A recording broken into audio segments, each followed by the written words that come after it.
Good Sunday evening, friends. How are you? I hope you're doing well. I've missed you. It's been another crazy week. Let me catch you up on what's going on. So on Tuesday, they finally came and switched out our Coke machine. So now we have a self-serve Coke machine. That way, if we're super busy in the kitchen, the customers can get up and get their own refills, which would be a time saver for us. Also, you ever feel like sometimes like the universe is plotting against you? That's kind of how I felt this week. Just one thing after another. It's Saturday. I was going into work early, a couple hours early, to make some pizzas for one of our customers, her daughter's first birthday party. We get to work, we get ready to put the pizzas in the oven, and the electric goes out. Come to find out, the electric department, they shut down the electric from 12 to 4 in our area. Like our business, my friend, he's the chiropractor, the hardware store across the street, the Mexican restaurant across the street, our neighbor who's residential, she got locked out of her house because she didn't know what was going to happen. So we didn't have any electric. I couldn't bake the pizzas for the birthday party. I felt so horrible about that, but it was out of my hands. There was nothing I could do about it. So then I had to go in. Long story short, we opened at 5 p.m. instead of 4. I had to go in early and reprogram my cash register, which is, I hate reprogramming that cash register. So anyway, what a day, what a week. But I survived. Naughty, nice. I tried. I really did try. So here it brings us to Sunday, and I'm not going to lie, if you came here for glam, y'all know me, you're at the wrong house, because, I'm in my pajamas. I haven't done a whole lot today. I'm thoroughly exhausted from this week. So, I'm in my pajamas, and we're going to cook a Sunday dinner. And I want you to pull up a chair, have a seat, come on in, and let's cook some food. And I got another funny story to tell you. So, I ran to dollar store to get, I don't even remember why I went in there, but I was getting they had collard greens that I like, and I'm going to fix those for Christmas. So I'm checking out, I'm talking to the cashier, and she's like, "Oh, I love these." I said, "I do too. I love putting some bacon grease in there." And we're just talking, and the gentleman in the line behind me, with his wife or girlfriend or friend, I don't know. But anyway, he said, "I would love to have a jar of bacon grease." And as I told him, I told the cashier I'd give my daughter a jar of bacon grease as a housewarming gift when she moved out. So I checked out, and I saw him in the parking lot. And I said, "Would you really like to have a jar of bacon grease?" He said, "Yes, I would." So I asked him if he knew where my business was located, and he said he did. And I said, "You stop by tomorrow, and I will have you a jar of bacon grease." And he said, "Are you serious?" He was excited. And I said, "Yes." So he showed up. Gave him his jar of bacon grease. I gave him my YouTube channel, and I said, "Well, if you'd like any recipes to put that bacon grease to use, come along and come in my kitchen." So if you are watching, and I didn't catch his name, and I apologize for that, hope you're enjoying the bacon grease, and I hope you're here learning some recipes to use that. That was fun. That was an awesome Christmas present to give. Now, I never thought about it till later. I'm like, he's trusting for a stranger to give him some bacon grease. But anyway, I hope he's enjoying it. Pure, pristine gold bacon grease from my kitchen to yours. Okay, so anyway, that was a funny story. Giving strangers bacon grease on the streets. I'm a pusher of bacon grease and good times. So anyway, back to the recipes. You know me, I like to chat a little bit, tell you what's going on.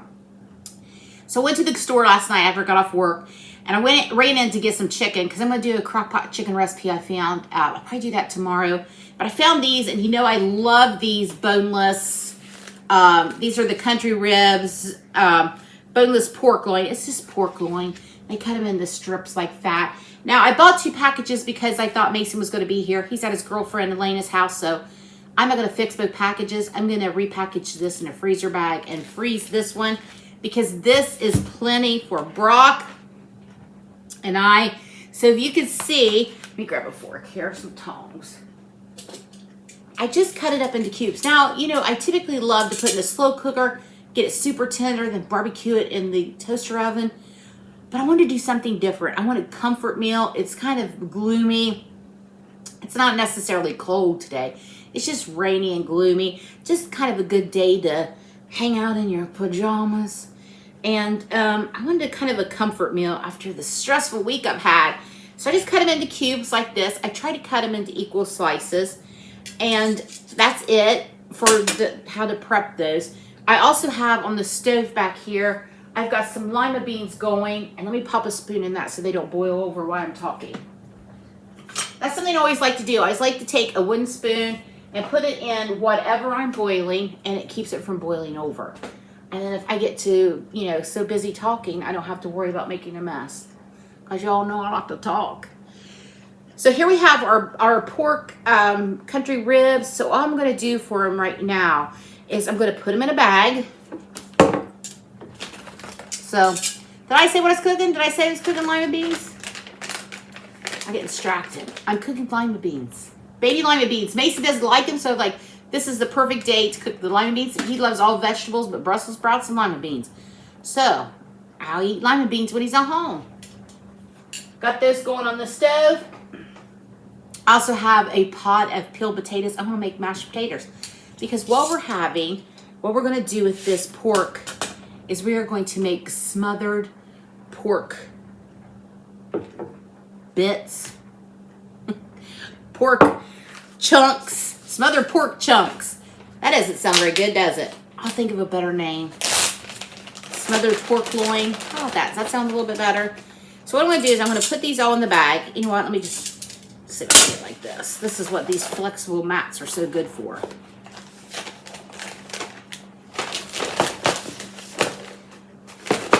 There we go. All right.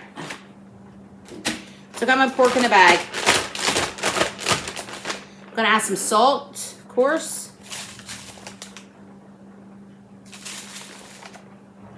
We're going to add some pepper.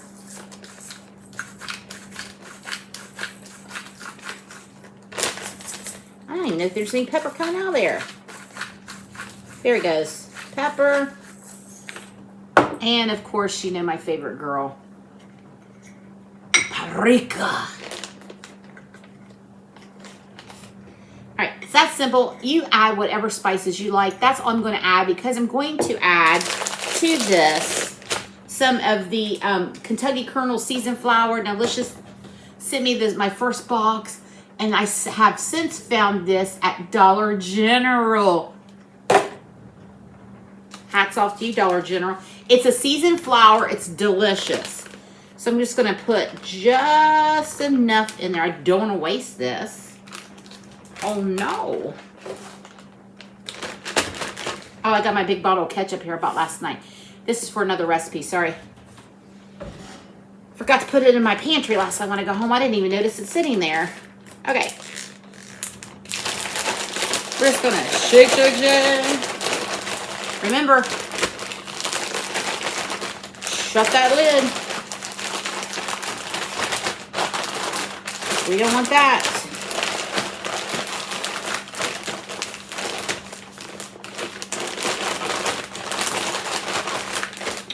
That's it. I'm just going to set this aside, probably throw it in the fridge until I get ready to fry it. I'm going to fry it. Then I'm going to make some gravy. And then we're going to put these back in that gravy. Ooh-wee. All right, so that's the first step. Also, too, I'm going to tell you that this is a great alternative to like a pork chop because these are super cheap. This bag here, I paid $3.98 for. This right here, this other, $4.23. Listen, good deal. So I'm going to go ahead and freeze this. Since Mason's not here, it's just the two of us for dinner. I'm going to put this in the fridge. And when I get ready to fry, I'm going to come back and I'm going to show you what we're going to do with it. Yeehaw. All right, friends, we're back. I have on my fry apron. I always wear this apron whenever I do frying, which is not very often. But I've got these pork tips. I guess we should call them pork chunks. I added a little bit of cornstarch to those. That'll give them a little extra crisp. when they hit that foil, and they hit that foil. When they hit that oil. No foil. All right. So what I'm going to do is I'm going to test a little piece to see if my grease is hot. I got the lard going. That's what Brock's been wanting lately. All right. Let's give it a little shot here. Let's see where our temp's at. Not quite. We don't have a good sizzle yet. Pert near there. Pert near. Hi, Marvin. You want to help me? Did you hear Marvin? He said he wants to help. I'm not sure your paws are long enough, sir. Marvin's the cat. He's very interested in the pork this evening, it seems. Okay. Sounds like we've got a good sizzle. Just going to drop these in the grease. Nothing too complicated. I'm going to get them nice and brown. Then I'm going to take them out and put them on this rack. So I'm going to do that process, and I'll be right back with you. Now, friends, look at that. We got a nice sear on those pork tips. I'm going to put it in the toaster oven to keep it warm while we make the gravy. I'm going to move the camera over so you can see that action. Be right back. Okay, so now it's time to make that great gravy. I have a couple tablespoons of butter in with that grease, that lard from where I fried the pork tips. Now I'm adding 1/4 cup of that Kentucky Colonel seasoned flour. Now I don't know if I need any more. I'm going to start with that. Just dropped my measuring cup on the floor. I got flour everywhere. All right. Looks like it's going to be the right amount. Now see how I saved those great pork bits? Oh, that makes the best gravy. So we're just going to stir this. We're going to cook that flour out. And we're going to get a nice color on our flour here. I'm going to turn my skillet down a little bit. So Mason did text me, say he's coming home, said, what are you cooking? So I did make him some rice. He loves rice and gravy. So he will not eat the lima beans more than likely. So I may have to whip up a different vegetable for him. I guess he's got some coleslaw in the fridge, and that can be his vegetable. He's not going to starve. I think he'll survive. And I'm going to go behind the camera here because my salt is back here. I'm going to grab a spoon while I'm back here. I'm never fully prepared, am I? Okay. I like to salt my flour at this point. Personal preference. And I probably will salt it again. But I will wait and see until the gravy is made. Looks like we're starting to get a really dark roux. That's what I'm looking for. So I have 2 cups of milk here. I'm going to add right in.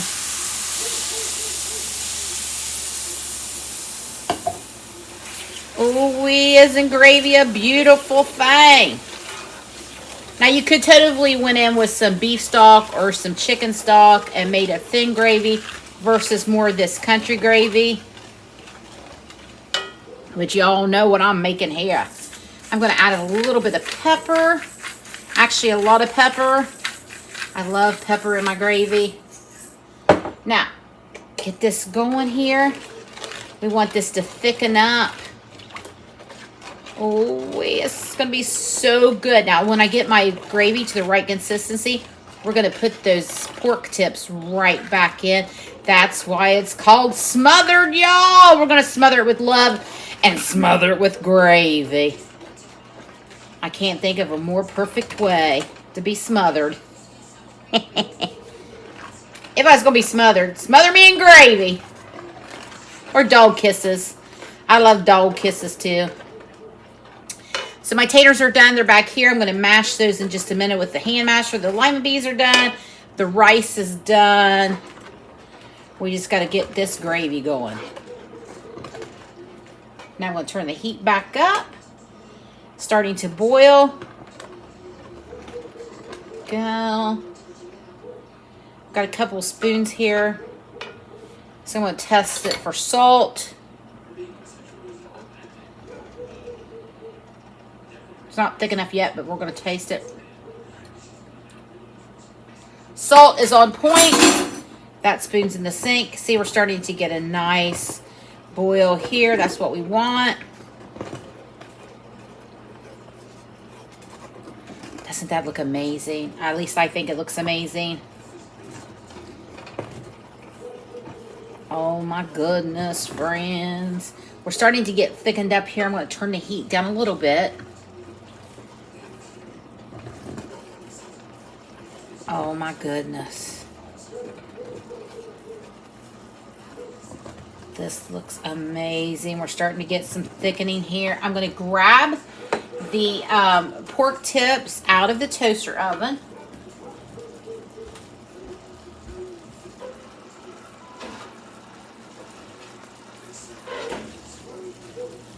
Here they are. Move everything out of the way. Let's give it a stir. Oh, yes. That's the consistency I'm looking for. Got another clean spoon here. I'm going to give it another try.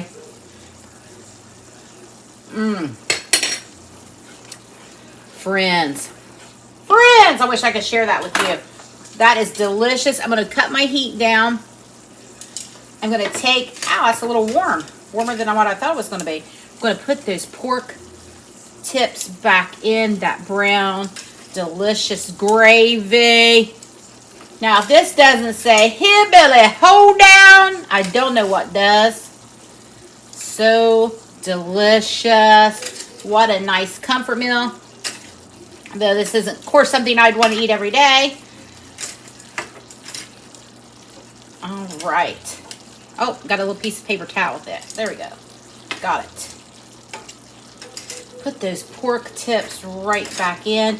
Now, I was worried about these pork tips with it being those country ribs being tough, but they are not. They are tender. Let me move this pan out of the way. It's a little warm. There we go. Friends. Do you see that dreaminess? Ooh wee. Oh my goodness. Now I'm going to cut my heat down to low.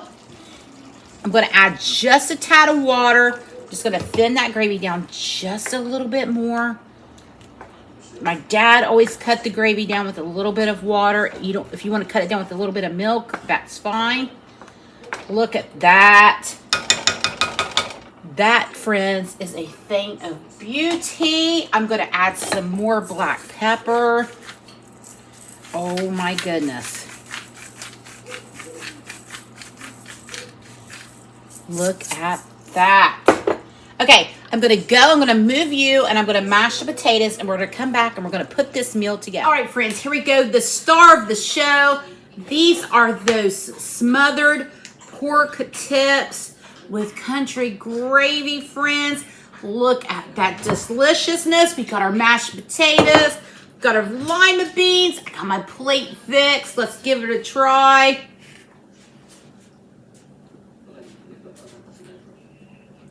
Gravy is to die for. Let's check these pork tips. Super tender. Cut them right with the fork. I was worried about them because they were those boneless ribs, and I didn't know how they would do worked up like this.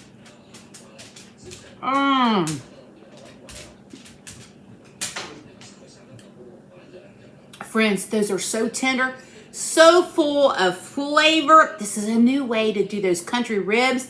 And for $4, I mean, come on. Look at this big, beautiful skillet for $4. Of course, I had the potatoes, the lima beans, a couple bucks for the lima beans. You've got a meal here, I would say less than $10. You can't beat that. Better than fast food.